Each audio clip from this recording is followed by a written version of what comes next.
I've worn your shoes. I've been there, and I know there's nothing I can say that's going to take it away right now, but maybe I can just take your mind off of it for a minute.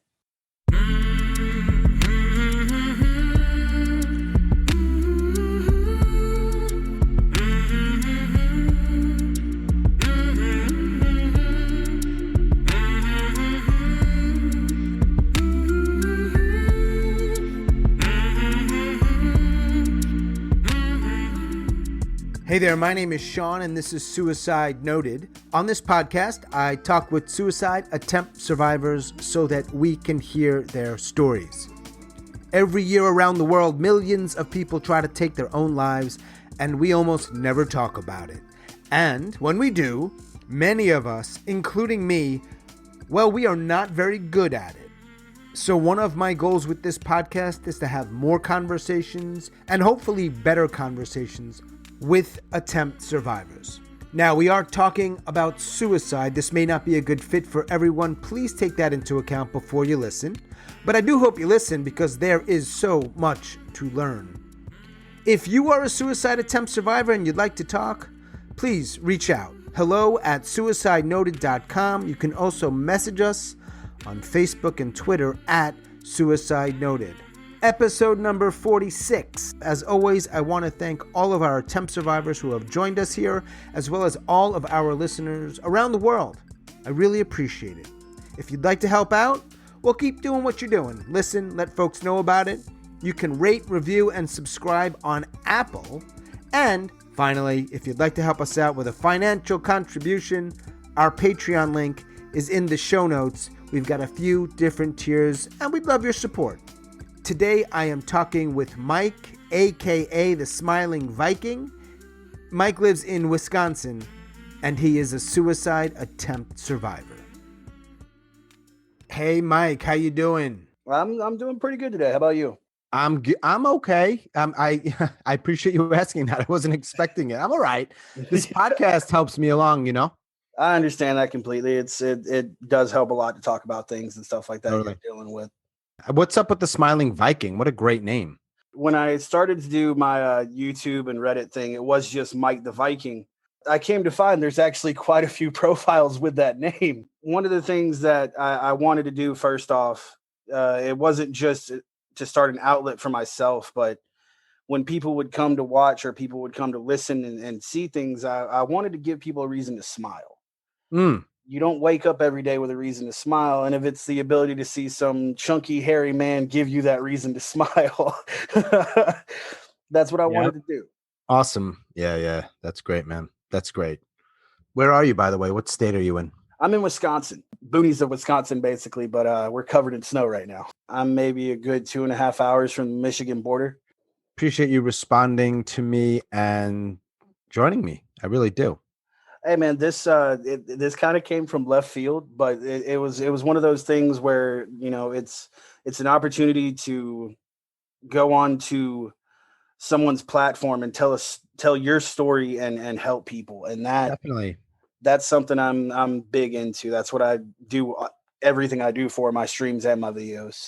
So I don't know much about you and your story, a little bit. Tell me about your attempts. Let's just dive right in. Or your attempt. I don't want to. Is there more than one or just There's one? three. I've had three major attempts in my life. Now I've actually listened to a few of your other recordings on Spotify and stuff. And so it was able to help me identify certain things that were attempts and certain times that were just thoughts in your head that, Gotcha. you know, oh, I don't want to be here anymore and stuff like that. Yeah. I'm born and raised in Alabama. I was raised in a little city called Loxley. My mom and my father were never actually together. They kind of hooked up at a party. He was 14. She was 18. He lied and said he was 16 so he could get him some, which is the most honest way I could be about it. You know, he's a young, horny teenager. Pretty mature in some ways, given when I was 14. There's no way I'd approach an 18-year-old. Never in a million years. No, man. not in a million years. So they ended up, you know, hooking up, and they were never actually together and stuff. And before it was even the idea that she was pregnant or anything, he already hated her, didn't want anything to do with her, didn't want anything to do with me. So automatically I'm kind of born into the world where, it's the kid who wants his father, wants to make his father proud, but doesn't even know who the hell his father is, was kind of the Yeah. situation I was in. Yeah. My mom, she never really got out of the party life until I'd say a few years into my life. But my first attempt, I was 9 years old. I don't think I was born with depression, if I'm going to be completely honest. I think I was born, kind of just as this chubby, happy kid. And I think that's what a lot of us, kind of wish was the truth, that before it all went down, we wish that we were happy. Yeah. And my first attempt, it stemmed from abuse from actually, I met my father for the first time when I was 8. I had been diagnosed with ADHD, also bipolar, and I think a few other things as well. I was a whole little shit basket. That's what I was. And were you in Alabama at the time? Yes. Okay. Yeah, I didn't move away from Alabama until maybe 23 or 24 years old. So I meet my father for the first time, and he wants to be a part of my life. My mother I was kind of always the black sheep, even at that age. She loved my little brother more, which, now it's the thing, me and him are as tight as could be. So it's not really something I was ever really jealous about, but it was obvious who was the favorite son. So my mother had kind of at 8.5 years old, had kind of given up on me. She was like, he's rowdy, he's crazy. Let's send him to his dad's, because now his dad's willing to be a part of his life.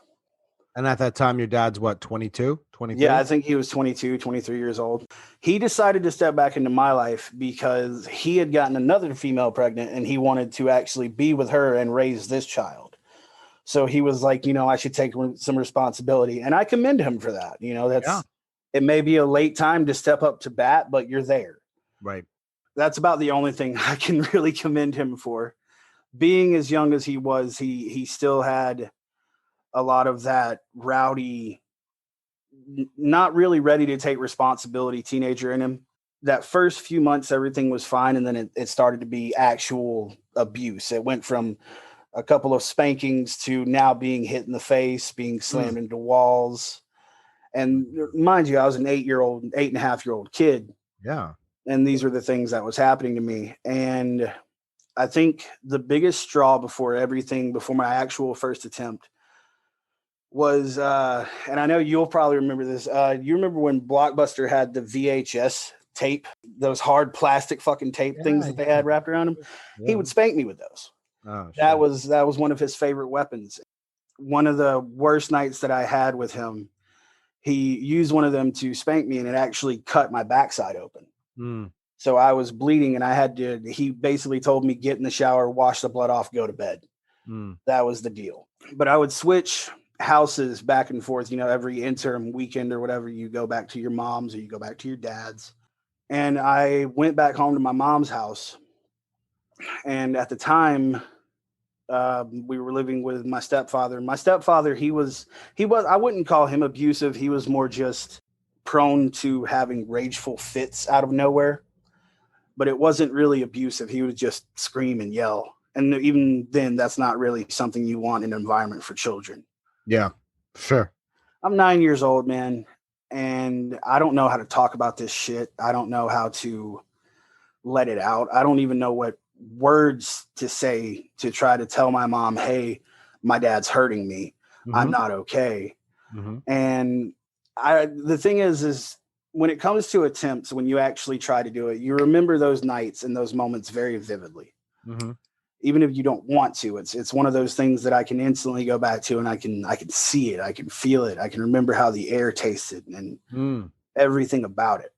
What I had done was, it's maybe 12:30, 1 o'clock in the morning.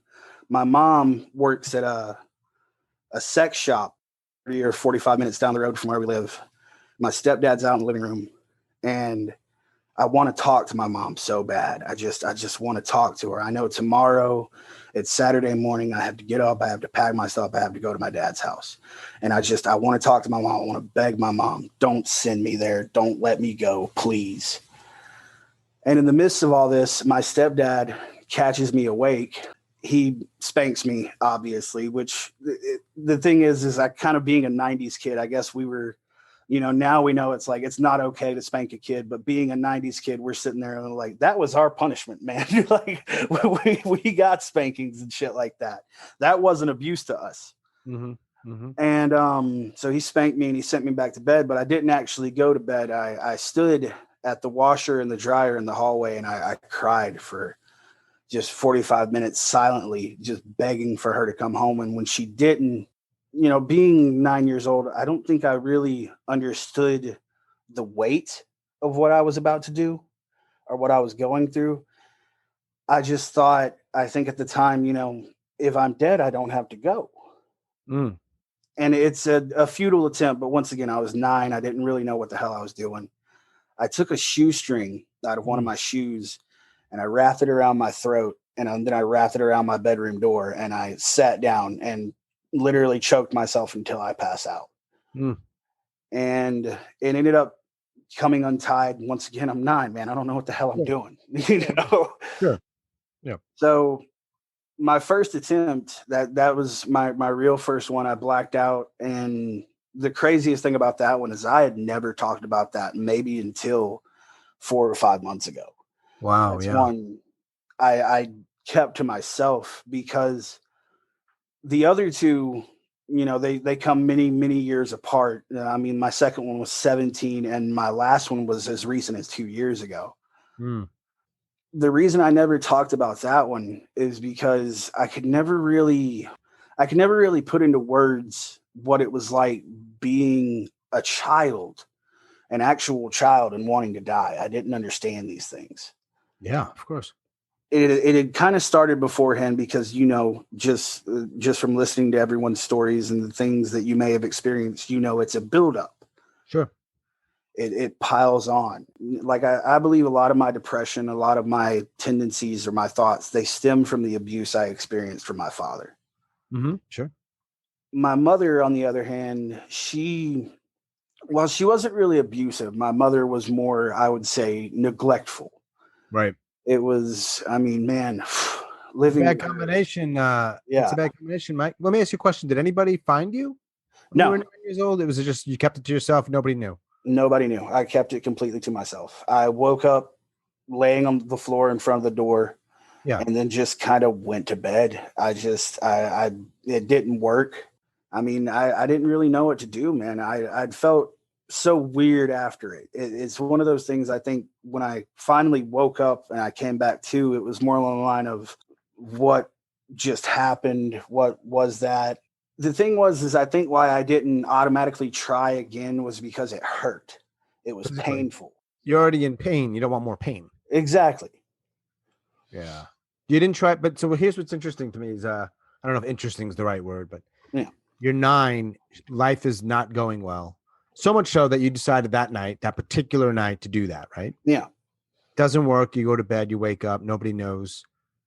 Life is still the same, more or less, I assume. Next day, life doesn't magically change. Your mom's your mom, your dad's your dad, your stepdad, blah, blah, Alabama, all that, right? But you don't try again. No. Or at least not for several years. So not for several years. No. I'm just curious. I don't think there's an answer. It's more of a sort of thinking out loud of, what was up that night? You know what I mean? Like, why that night? Whereas all the other nights you were dealing with stuff, but what was up, do you think? I think that night, if I'm going to be completely honest, it's odd to say it, but it is a turning point. Yeah. It's not a turning point in my life specifically. It's more of a turning point in me. Whilst I didn't try during the next few years, during my early teenage years and stuff. Yeah. I became, I would say, more reckless, more combative. It only got worse, if I'm going to be completely honest. My father became exponentially worse.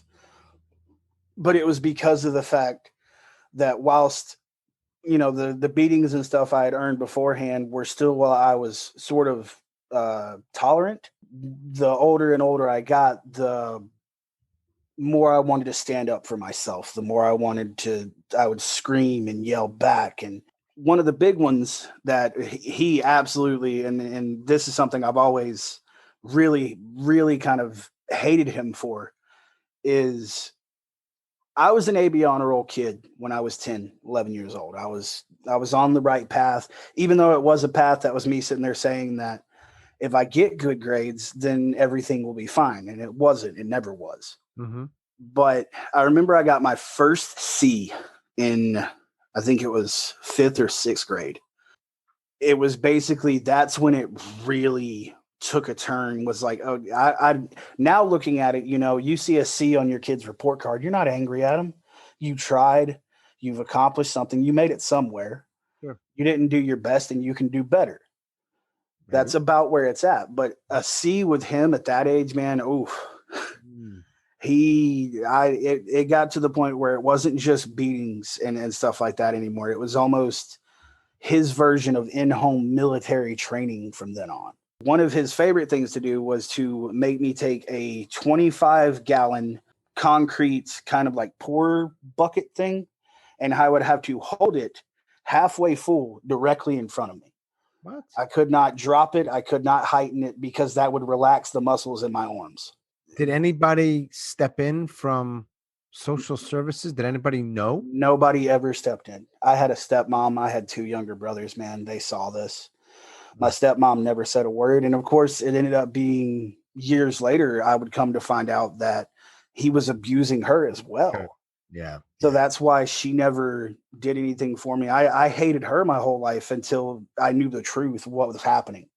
My father was a different breed of just anything he could use to find to punish you. He would do that. If you see, like you see the Viking thing, I was raised Lower Alabama, man. There was no chance I wasn't anything but Baptist. I had to be. I was raised that way.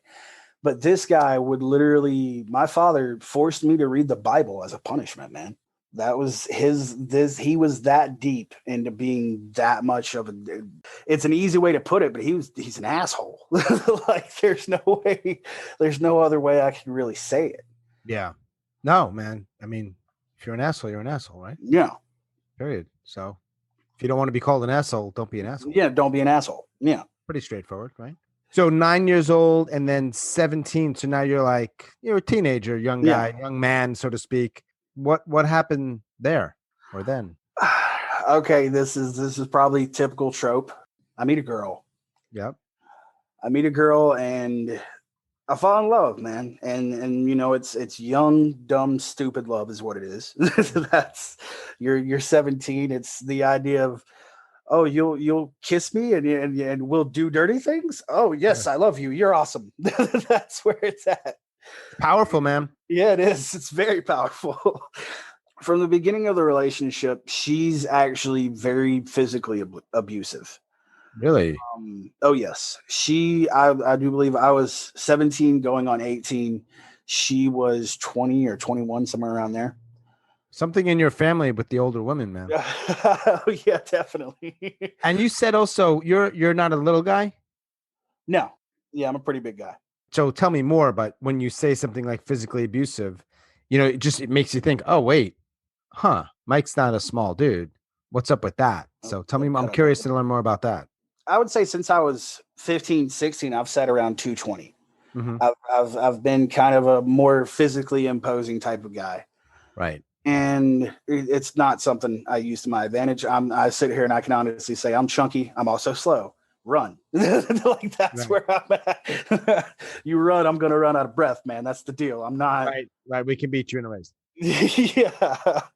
So this girl, so when you're 17 and she's 20 and you're a pretty big dude. So you were saying part of the dynamics of the relationship was that she would be physically abusive to you? She was very physically abusive. She maybe weighed 115, 125 at the most. Right. So she's half you.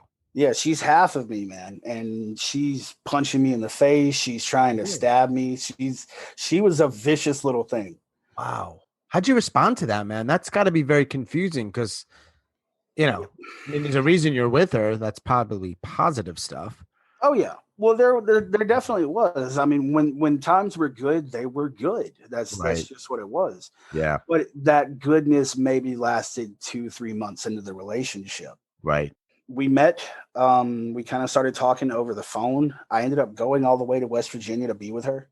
Wow. Yeah, this is Yeah. 17 years old, and mind you, this is, my family is already like, let him drop out of school, let him run. This is, once again, it points to kind of like, I wish I could reach back in time and be like, what the hell was wrong with you guys? Like, you could have reined me in, you could have done something. Yeah.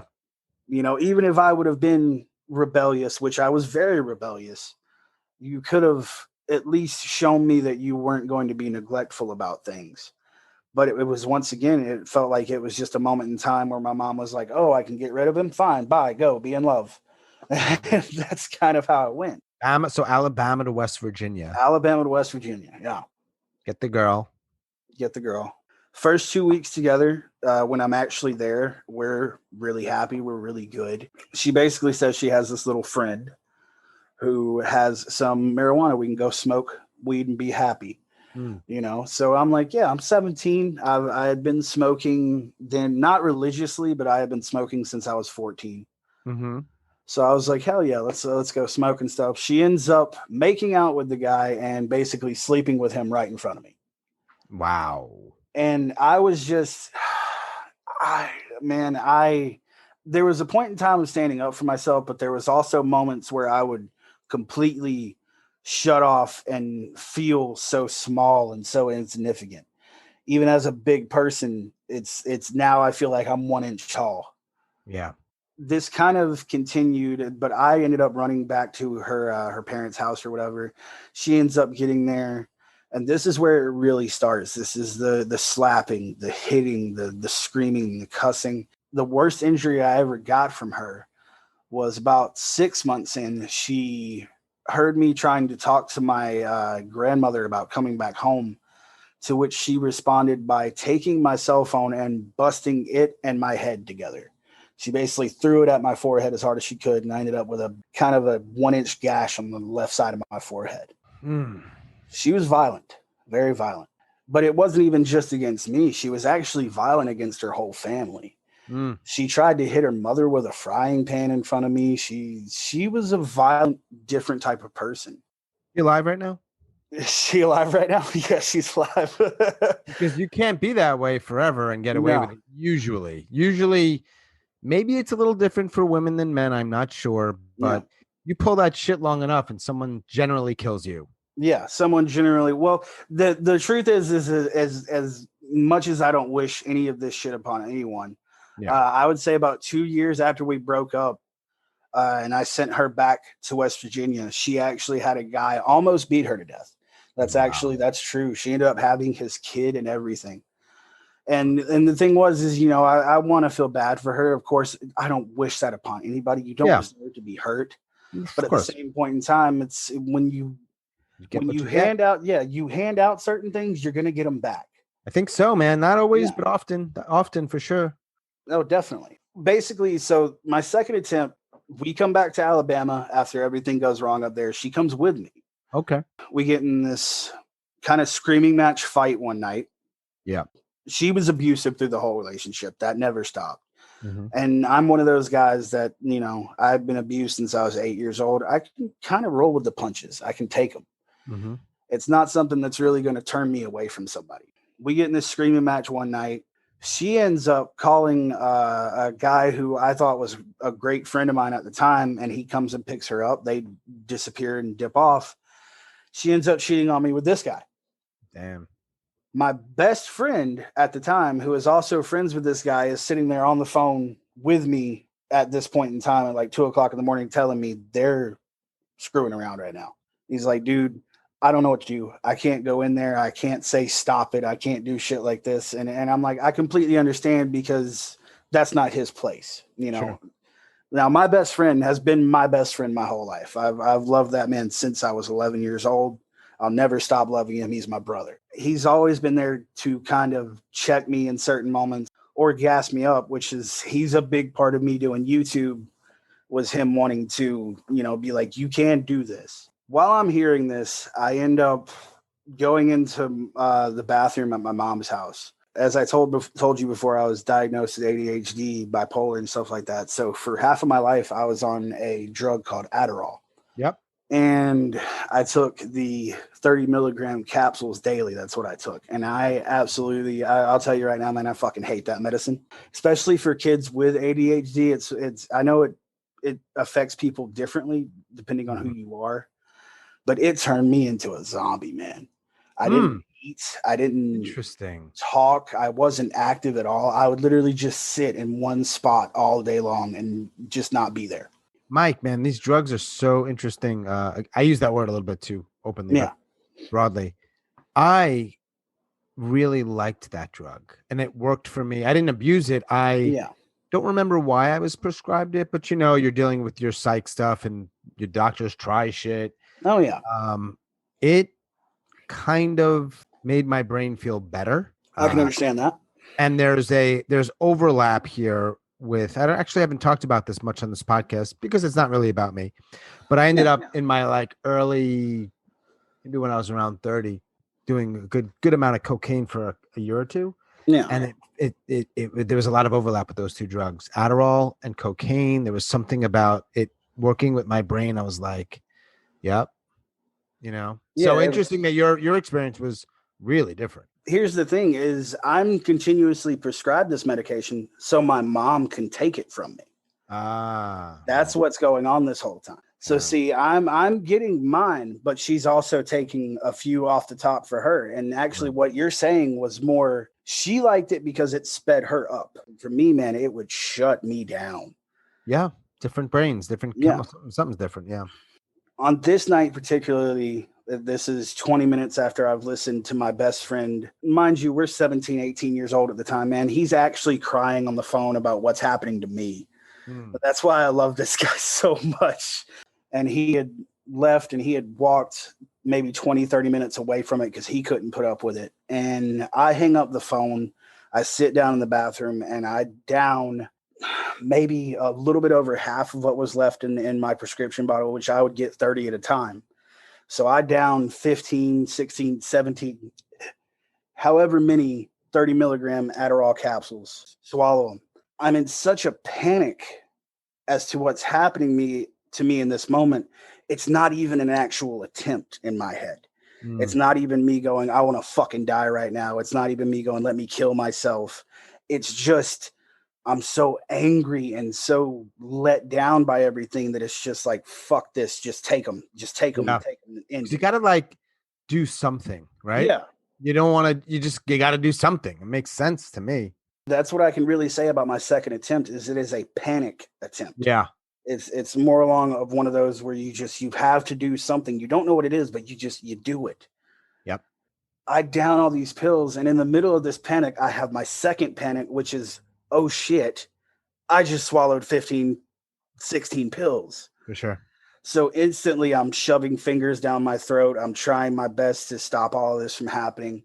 What ended up actually happening, and I'm very lucky for this, it's another moment where I end up blacking out. Mm-hmm. I didn't puke at first. I ended up blacking out. So whatever thoughts were in my head was, I'm about to die. It's about to go this way. Mm-hmm.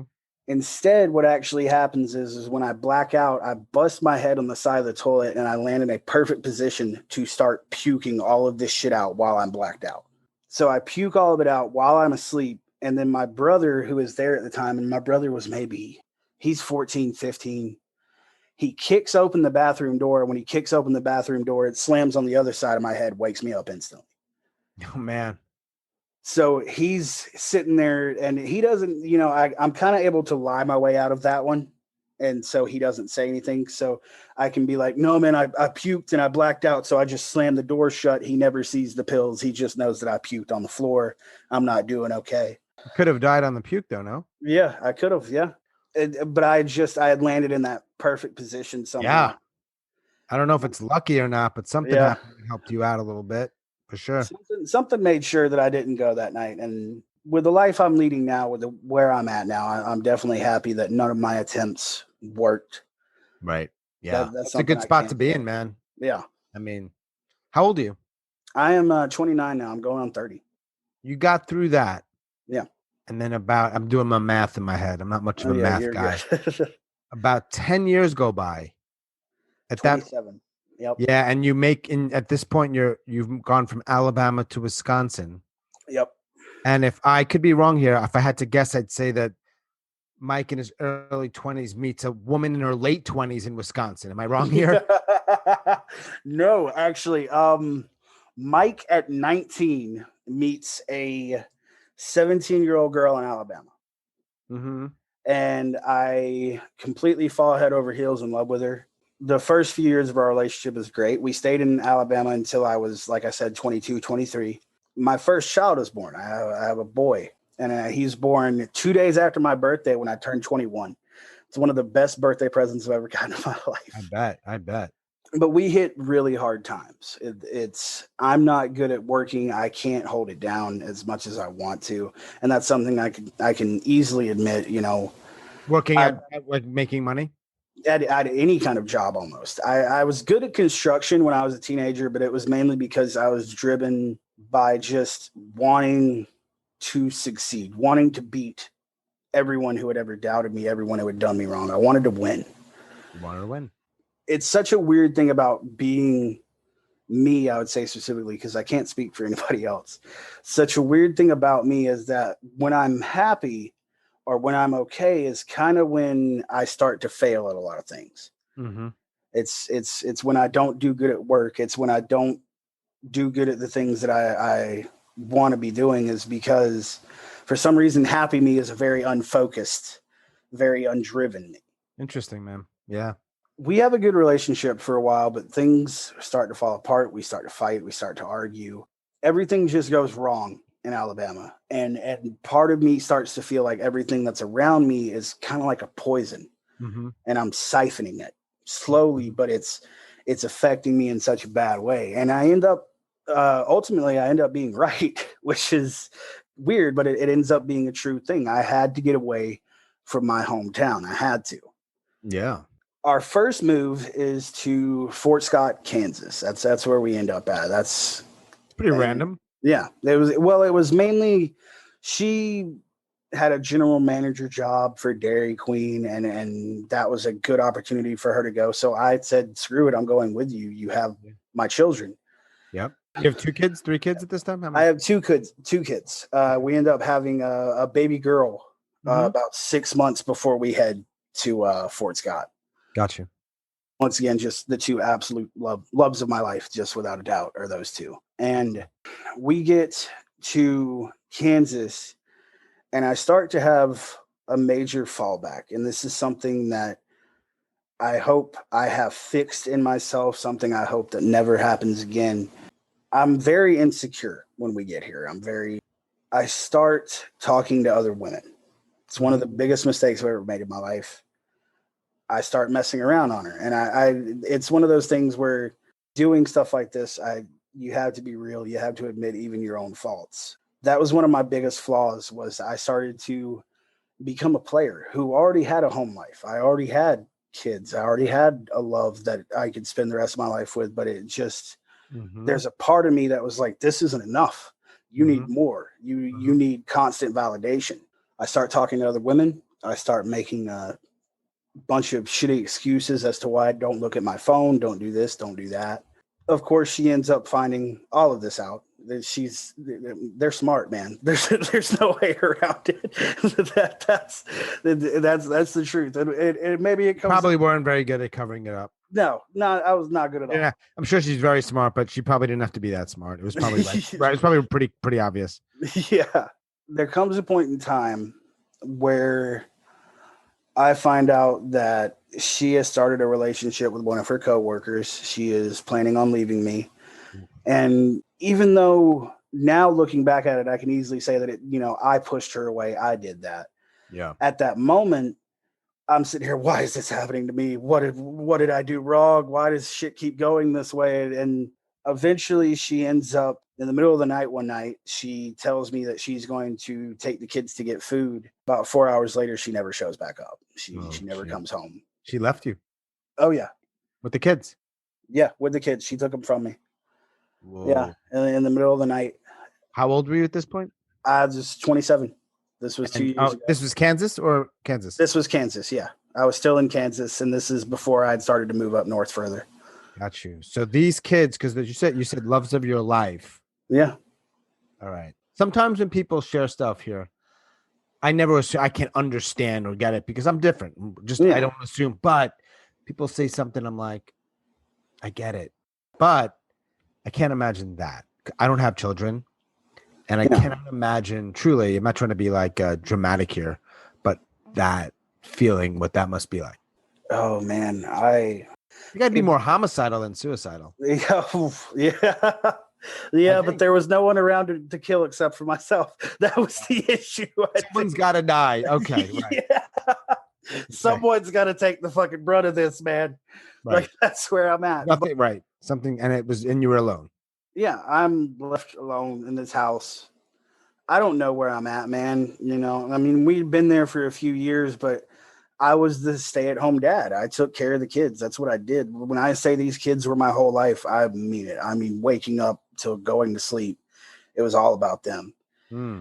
Walking my son to school, taking my daughter to preschool. It was every waking minute. I potty trained my daughter, man. I was there.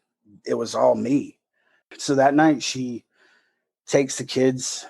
It gets to be a few hours later, and I'm okay. I'm going to start calling. I'm going to start asking questions. I'm going to start seeing, and I'm not getting any answer. I'm not hearing this. I'm not hearing that. And she eventually answers, and I find out that basically, yeah, it's over. She's taking the kids. This is it. This is how it's going down. Her on the other end is basically, you're going to do what you're told, and that's going to be it. She's got leverage, bro. Yeah, she's got major leverage. Instead of accepting that, which, I kind of just accept it over the phone. It's like, okay, yeah, whatever you say, just please, whatever I have to do. And it's that back and forth, but eventually it ends with just a giant no. So the phone call gets hung up. Now, at the time, she's got 2 big brand new bottles of antidepressants. I take... God, I don't even know how many, man. I just know one of the bottles at full had 80. And I took as many as I could. Like, it was. I bet you, did you pass out or were you in pain? No, this is the one that actually, I started to get very, very drowsy. For some reason, there was still a part of me that even after what was happening, because I started to reach out in the middle of it, man. I took as many as I could, and then I started making phone calls in this really drowsy, drunk state. I'm calling my best friend. I'm calling my brother. I'm calling my grandmother. And I think it's the idea that part of me wanted to say goodbye. My best friend, it's something I can't really explain about him. He made me want to stay, firstly, was what it was. He made me want to stop all of it because he broke, man. And I'd heard him cry before, but I'd never heard him break like that. It's one of those people that you have throughout your whole life. And a lot of people can epitomize this one. It's like your grandfather, man. You know him your whole life. And it's that one day where you see him break, kills you. It just absolutely, it stings so much to watch that. It's like the strongest person in your life. And you see that crack in the armor. It's heartbreaking. And you were part of the reason why he broke, right? Yeah. It killed me to know that I was the crack in his armor. It was me. Mind you, me and him, we sort of lived similar lives. I mean, he had a great family. He was always rich, but in the idea of the path that we went down, we got with our significant other around the same time. We had kids around the same time. We did the band thing our whole lives, trying to play guitars and play drums and sing and shit. Always right beside each other when it came down to everything. It's actually so bad that I think it was literally until he got married and until I moved in with my ex that my actual grandparents thought we were gay. That's not even a joke. Awesome. We were that tight. So my folks thought I was gay, but it was just because I had a hard time meeting girls. They're like, "Come on, man, you got some game." I was like, guys, it doesn't mean I'm gay. It means I can't meet women. I think I'm not good with it, man. It's hard. I'm not good with it. Give me some help. Give me some tips. Yeah, tell me something. Like I need help. My good. I completely understand that, man. So your thing was like, sometimes I'll ask people if you wrote a note, like that wasn't your thing. Yours were, I don't know if the word's impulsive, but You know what I'm saying? Yeah, All it three of them, wasn't if I'm thought looking out. back, they were like, yeah, maybe they weren't well thought out or thought out It at all. wasn't well thought out at all. No, there was Right. no thinking to the process. It was more along the lines of where I was at the moment was Yeah. I want this to end, and if no one else is going to end it, then I'm going to. This time, though, at least one person, or actually more than one, because you said you made more than one phone call. Yeah, There were people in the world who knew Mike tried to end his life. yeah. How did they respond? But also, how does that part end? Like, do you go to the hospital? Do Uh, you tough it out? Whatever that means. no, actually, the ending is to do with the phone calls. So Right. whenever you're really really depressed, one of the things that I absolutely hate about my depression, and this is something I know that a lot of people deal with depression, we aren't alone, but we put our walls up around ourselves to protect ourselves. We Yeah. push ourselves away from people even further, and therefore we give ourselves that thought that, okay, I'm alone. You put yourself there. You don't allow anyone else to step in and help you. Right. It's during these phone calls. My grandmother breaks, my brother breaks, my best friend breaks. These are three people that, in my state of mind with my depression, where I was at, what was going on with me, I didn't believe anyone gave a shit. Mm. I didn't believe anyone cared. And now I hear three people that don't really break. I hear them breaking for me. I'm becoming the thing that's a chink in their armor. Right. You're killing them. Yeah.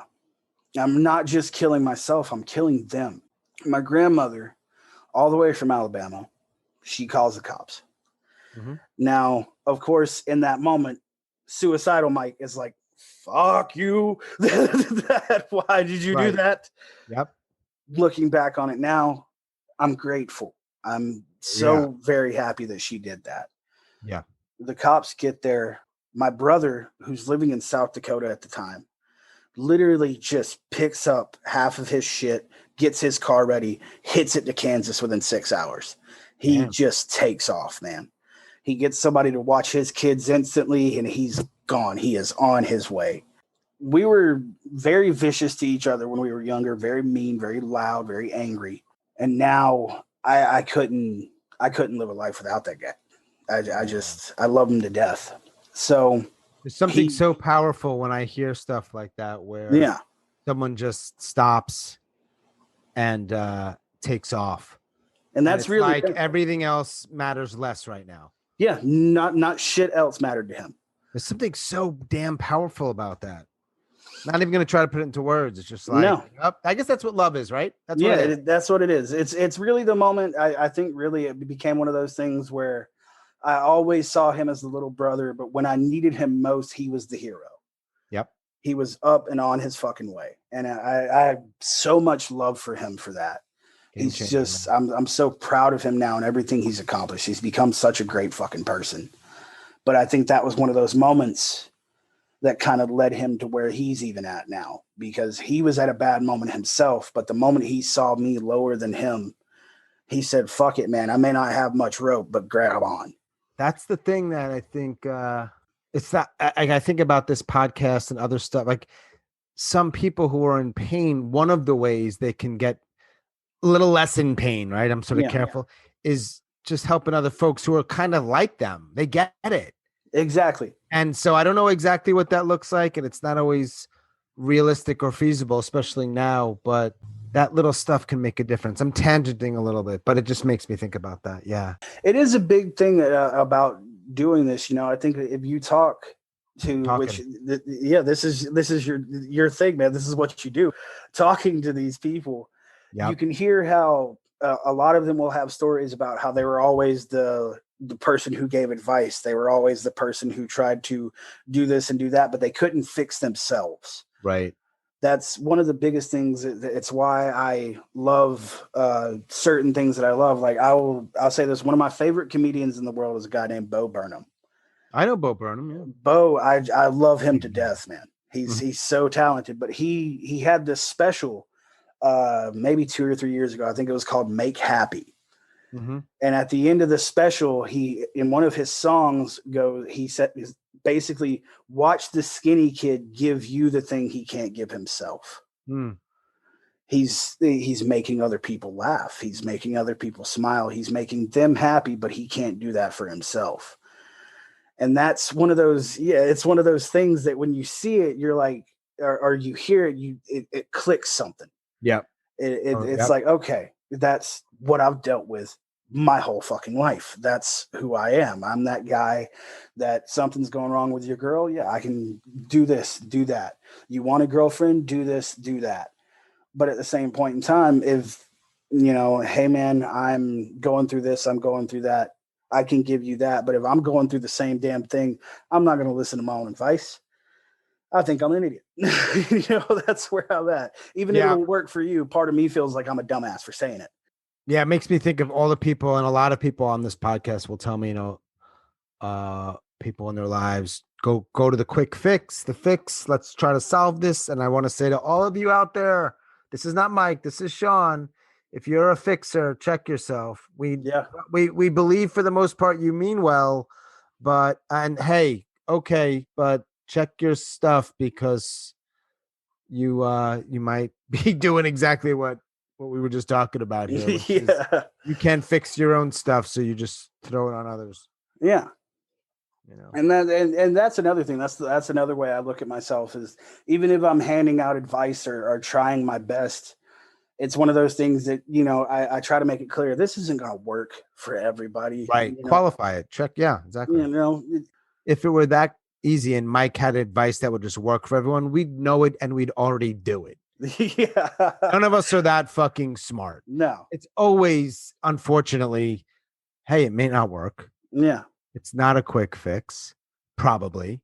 So did the cops take you to, where'd they go? What happened with the cops? I ended up going to the hospital. Yeah. I ended up going to the hospital. I get my stomach pumped.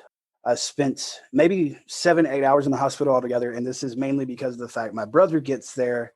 Yeah. And he feels like he can help me. So his instant response, and when he hears this, because I'm alerting him to it, whether he likes it or not, when he hears this, he's going to be like, why the hell did you say that?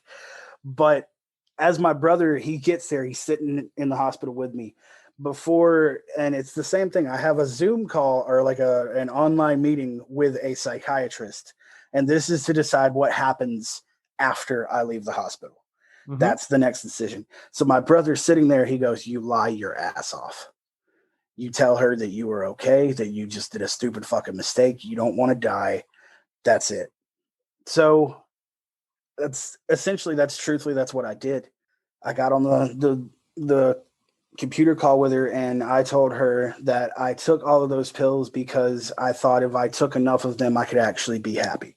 She did not believe that, did she? I don't know if she did or not, but I didn't end up getting put into a home for the next 72 hours. You didn't get committed. Yeah, I didn't get committed. Whatever you call it, right? Yeah. I get out of the hospital. I go back to my little 3-bedroom house I had with her. I pack all my shit, and I end up moving to South Dakota then. That's literally it. I wish I could say that that's just how that ends, but of course there's 2 kids in the mix. That's not how that ends at all. Mm-hmm. It ends. That's my last suicide attempt. Of course, I'm still dealing with a lot of the downfall from everything that happened that night. Yeah. Where are your wife, partner, and kids at the time? Are they in Kansas? As of now, they are back in Alabama. They have went home. All right. So I live here in Wisconsin. And wait, why'd you go from South Dakota near your brother, I guess, right? To Wisconsin? Moving in with him in South Dakota, I actually end up getting, I would say, my first successful job. Like my really first successful one. I start working at a factory in South Dakota. It's a pig factory. Mm-hmm. And wow, I'm good at it, man. Like that's good at doing what? Doing what? I cut ribs. That's what I'm doing. I'm cutting pork ribs all day long. Damn. And I'm really fucking good at it. I bet, man. That's like, if I had 100 guesses, I don't even, I mean, I obviously know that job exists, but yeah, man.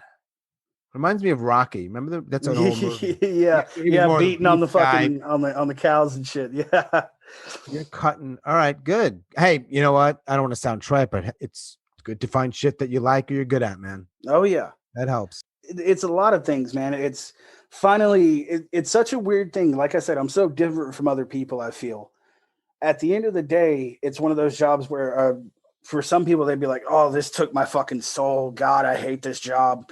Me, man, I'm essentially a cog in the fucking machine, and I'm the whole reason this bitch is still working. I'm proud of myself. That's where I'm at. Yeah. This is, and working at that company, man, that company made it anywhere from fucking 13 to $15 million a day. And I'm one of the reasons why this is happening. There may be a few hundred of us here, but I'm one of the reasons. Yeah. So I'm proud of myself, man. I'm working my ass off. I'm making good money. I'm doing everything right. And I've kind of relied on this kind of sentiment for myself for a minute now. The night of my last attempt was a night that I needed.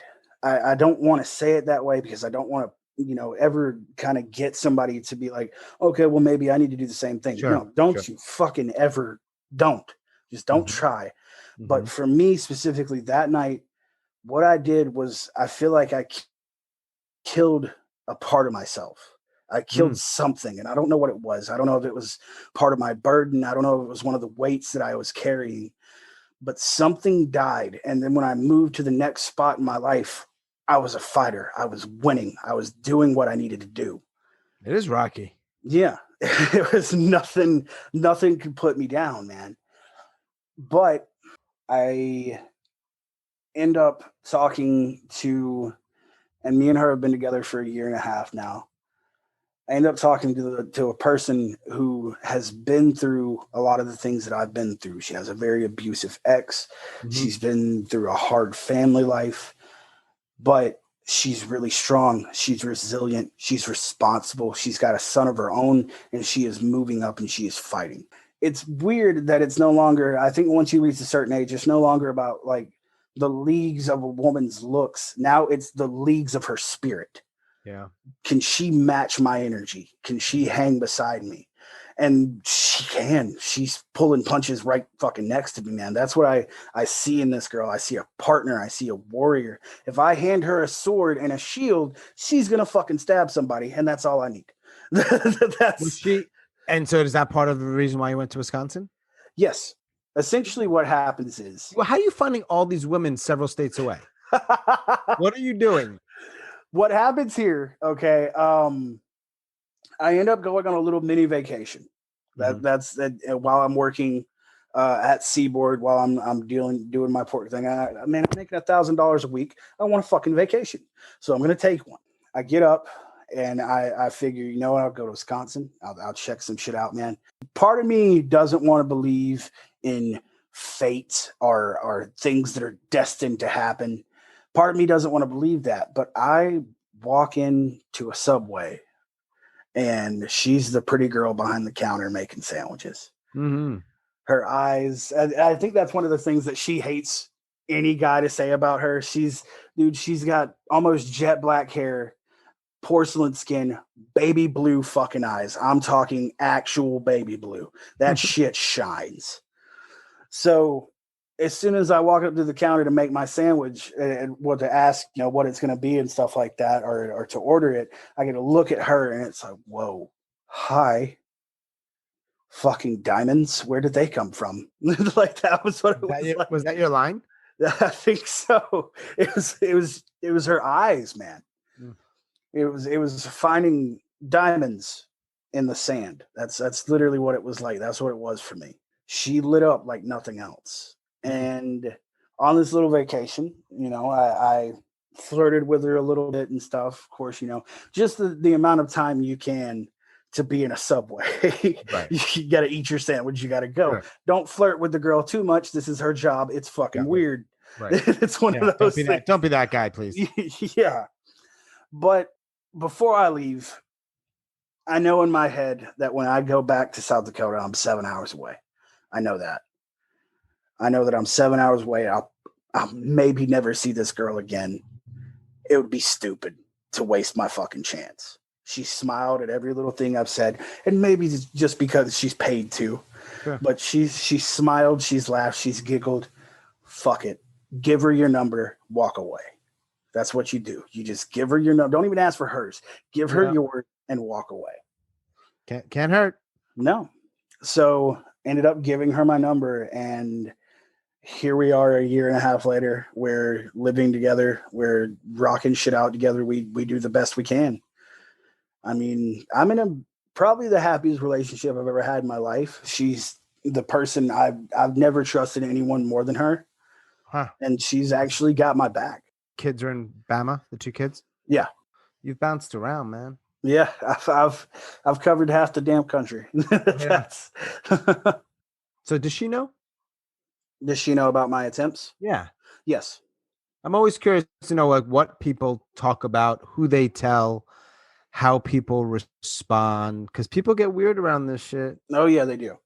you know? They So definitely do. It was one of those things that because I got COVID in November. I actually ended up getting it in November. She had it right beside me.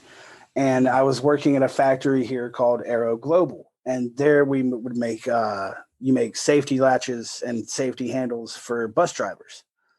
all right, so you stop doing the Yeah. pork. Yeah, I stopped doing the pork, moved up to Wisconsin because Gotcha. I'm not doing a 7-hour drive every Sunday or something like that, you know?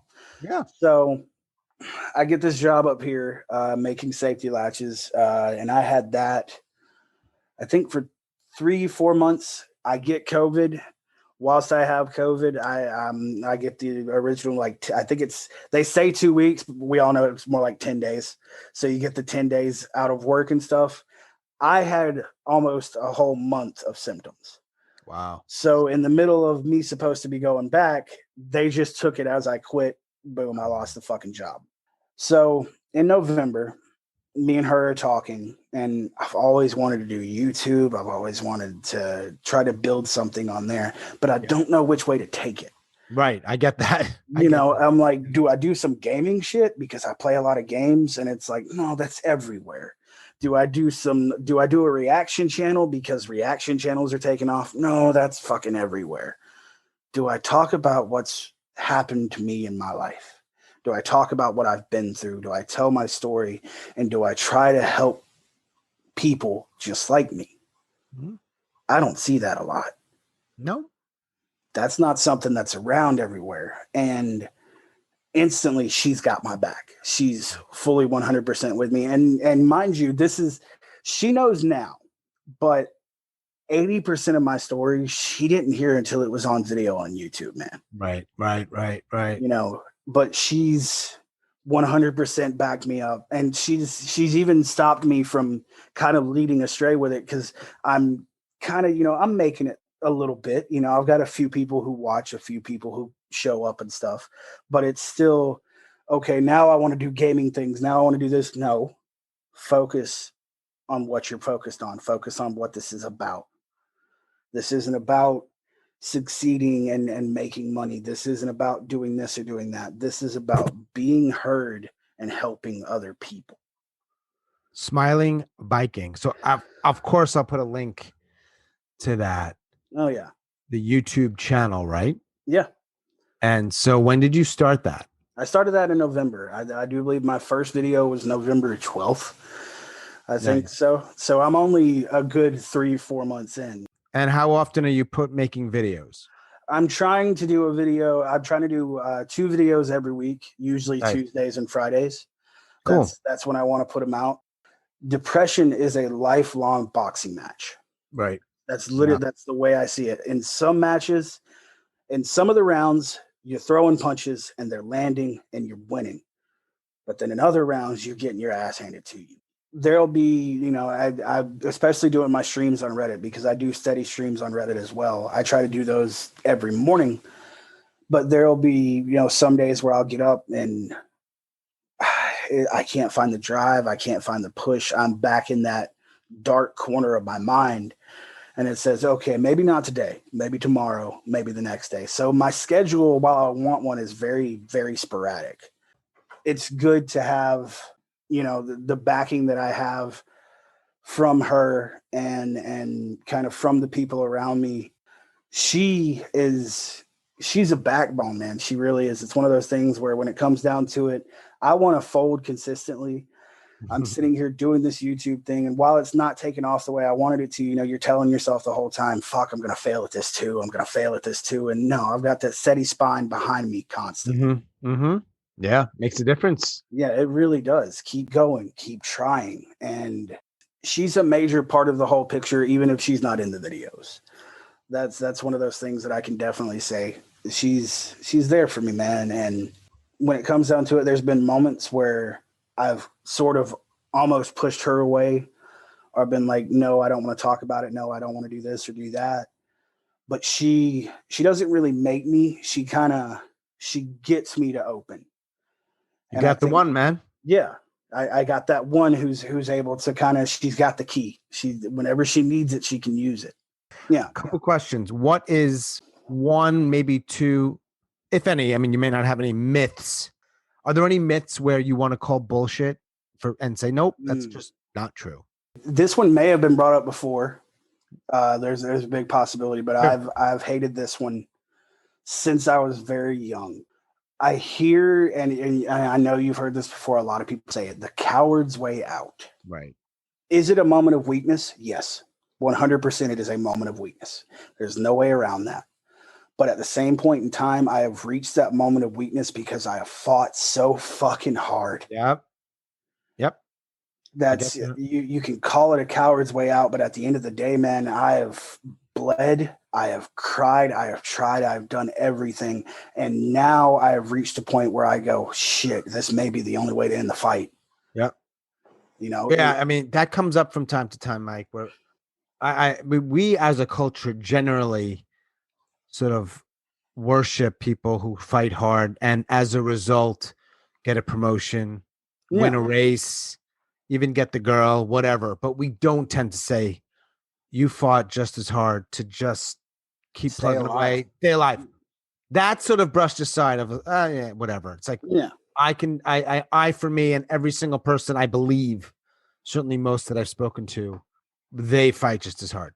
exactly. Just as hard, maybe harder. I don't know. I also have a slight form of epilepsy that I've dealt with for a very long time in my life. I don't have seizures consistently, but I will have a seizure maybe once every year. And essentially, when you boil down the science behind epilepsy, you have your brain and your body wanting to kill each other. Mm, That's that if you boil it down to its most basic instinct, your brain wants to kill you. man. And it sucks, but it's a misfire. It's something goes wrong and it stays. And it's another way for me to look at the idea like we're talking, it's a battle, it's a war, but you're at war with you. Yeah. And there's no stronger fucking warrior than yourself. There's no other enemy you're going to take on in your life that is going to be as strong as you are, because you will take yourself to the limits. You will take yourself way past anything you could ever actually take. And at the end of the day, when you lose to yourself, man, that's fuck.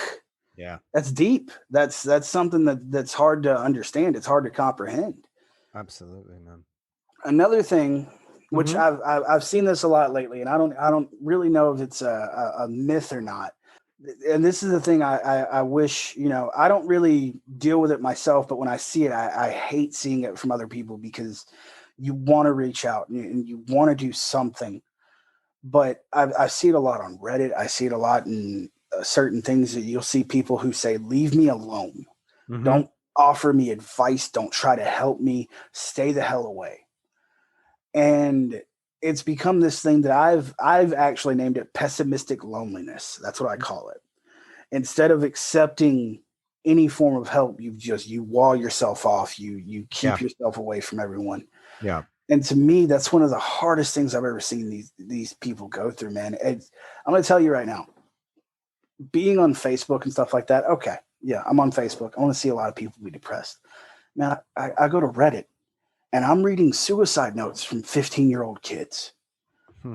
And it's that shit's heartbreaking. It really is, because I want to reach out to that kid. I want to say something because it's like, man, I've worn your shoes. I've been there, and I know there's nothing I can say that's going to take it away right now, but Yeah. maybe I can just take your mind off of it for a minute. Do you try ever? I've tried multiple times. I have. I'll go on to the subreddits and I'll answer people's questions. I'll try to do whatever I can, man. I have a few guys who are dedicated viewers now who started as people who would come to my inbox and ask me, how do you feel about this? What do you think about that? There was actually a kid from I think he's from somewhere around Afghanistan. He asked me how I would deal with being a gay teenager in a country that doesn't accept it and would kill him for his sexuality. That was one of and that's the depression he's going through. He can't come out to his mother. He can't come out to his father. He can't come out to anybody because it could end up being this horrible reaction. Yeah. And he actually, he watches my videos consistently now. I think Awesome. I've helped him a lot because it went from being stuff like that to us being like, hey man, I love you. I hope you're having a good day. That's great, man. Really amazing. Right? Oh yeah, it is. It is. It's It feels interesting that good. you have this thing that you're doing that you just did it. Like you could Yeah. just do stuff. People ask me, what about the pie? I'm like, I don't know. I just did it. Yeah. Why? I mean, I just started doing it, and you learn a few things as you go, right? Yep. And you just do it, and It's it's kind of just it's it's what just one of those happens days when like you fuck it. What's the worst thing that could happen? exactly. I'm going to end up somewhere a little bit better than I'm at now. I'm going to end up with some more knowledge. I mean, Yeah. fuck it. Just go for it, man. And along the way, you help a kid in Afghanistan, Yeah. or maybe one in Wisconsin, or who knows Yeah. where. And there's people that hear your stuff that they'll never even reach out to you, but you don't know. No. You're probably helping them out. And little That's exactly why I'm doing it, man. Yep. That was one of my biggest things when I started all of this. My main goal was me sitting there going, if I help at least one person, Yeah. at least one, then I've done something right. You're doing something right, bro. Got a little growing base, which I'm happy about. It makes me Yeah. feel good that more people are hearing it. So what would you want to say? Well, you've said a lot just in sharing your story. Yeah. Is there anything you'd want to be like more direct about to tell or share with anyone who's hearing this podcast? My biggest thing I want to let out, and this is what I've learned majorly from my last attempt, my last experience, and this is something I want everyone to know. You aren't alone. Mm-hmm. You're not. I know you think you are. I know you've put up these walls to protect yourself, and I know it's dark. I know it's scary. And I know 100% it fucking sucks. But at the end of the day, there is someone, and it could be your mom, your grandmother, your sister, your brother, your best friend, your girlfriend, your boyfriend. It could be anybody, but there is somebody. It's hard to tell the person you love the most what you're going through. It's hard to tell somebody who knows you what you're going through. And that's because you're afraid they're going to judge you. You're afraid they're going to tear you apart. And that kills you. That's scary. That's horrifying. You don't want the person you love to be the one to judge you. But at the end of the day, one of the things that has saved me, one of the things that I love the most is there is this whole giant, crazy fucking world out there. And it's full of strangers who will listen to you. Mm-hmm. It's full of random people who will show you love and they don't even know you. If you think for 5 seconds that you are a burden, someone will pick up that weight, guaranteed. Mm-hmm. I can literally almost guarantee that. Just call, just reach out. I know we're all stuck at home right now, and I know it fucking sucks. Mm-hmm. It's not okay. And we don't have the outlets that we had a year ago. But a random person on Reddit, a random person on YouTube, a random person on Facebook, a random person on a podcast, reach out. Do you think at this point, with all the stuff you've gone through, all the stuff, right? Mm-hmm. What's the likelihood or the chances that you might try again? Where I sit after every memory that I have, and when you're dealing with something like this, they don't go away. Right. They stick, man. There's permanent fucking glue. It's permanent marker. It's written. Actually, to compare the way I think, there's an artist, a rap artist named NF. Mm-hmm. and he's got a song called Mansions. And in the song, the mansion is his head, it's his thoughts. Every room is something different. It's your shame, it's your guilt, it's your fear. It's every different room, and it depends on what you put on those walls. Mm-hmm. I've walked through my mansion. Mm. And at the end of the day, I think my chances of trying again are slim to none. I see what life can be if I try. I see what life can be if I push. Do I still hurt? Am I still depressed 80% of the time? Yeah. Mm. But I also sit here and think in my head that I can wake up tomorrow and the sun could shine on me. Something could be different. Something could change for the better. That's what keeps the thought in my head that no, I'm not going to do it again. That moment of weakness is never going to find me again because I've seen how strong I can be. I've seen what I can do. I've seen what I can get through. And it's one of those things that I can tell myself, look at what I've endured. Look at what I felt. Look at what I made it through, and I'm still standing. I can keep fighting. Yep. Thanks, man. Anytime. Thanks for joining me. Thanks for sharing so openly, and yeah, just doing all the stuff you're doing. I like the fact. I'm glad that you didn't just come on talking about how great everything is. I can't, one, man. it would be a lie. But two, I don't think that's what actually resonates most with people. Not that they want to hear hours and hours of the details of someone's suicide attempt. Nah, they probably don't want to hear that. But I just feel like if you want to help people feel a little less alone, those are part of the conversation you can't skip over. So I appreciate that. When I first got the message from you and I started to look at, I looked at the stuff on Spotify. I listened to quite a few different ones and stuff like that. It was one of those things where I was like, okay, this guy isn't trying to make this multi-million-dollar podcast. Correct. He's trying, he's yeah, he's not one of those guys who you can tell from the sound of someone's voice or looking at someone that, okay, this guy does have a soul. He's not in it for the immorality or the money, right, which you're going to see from a lot of guys on YouTube and stuff like that. Man, I can tell when I look at somebody, you're fucking acting. I can tell, it's one of those things. Yeah. That's not who you really are. You can tell when you look at people or listen to them or talk to them. When you messaged me and when I listened to your stuff, it was like, okay, this guy, he's not making it about himself. He's not self-centered. He's trying to actually let these people tell their stories. He's trying to let them open. And it was really, man, I listened for maybe a good 2.5 hours one night. I just sat here and listened to back-to-back stories. Right. And I was like, thanks, man. I was crying at certain points. We're just finishing up. I appreciate you listening and sharing what you did about my, the way I try to roll. My goal is to help people feel a little less alone, and it sounds like that yours is as well, at least one of them. Yeah. So no, that's where I'm at, man. Just a little bit less alone does a lot for somebody. Right. 100%, man. And and hate to sound trite, but I'm glad your 3 attempts were they didn't work. You're here, and even if you weren't doing what you're doing on YouTube, I'd be very sort of glad that you're still on this earth, but maybe even more so. So I'm sure your YouTube channel and the Reddit are helping people. So cool. Yeah, good man. Well, thank you. You're doing the same, brother. Trying. All right. Be well, be strong, and hopefully we can reconnect soon. You as well, man. Thank you very much. You have a great day. Take care, Mike. Take care, man.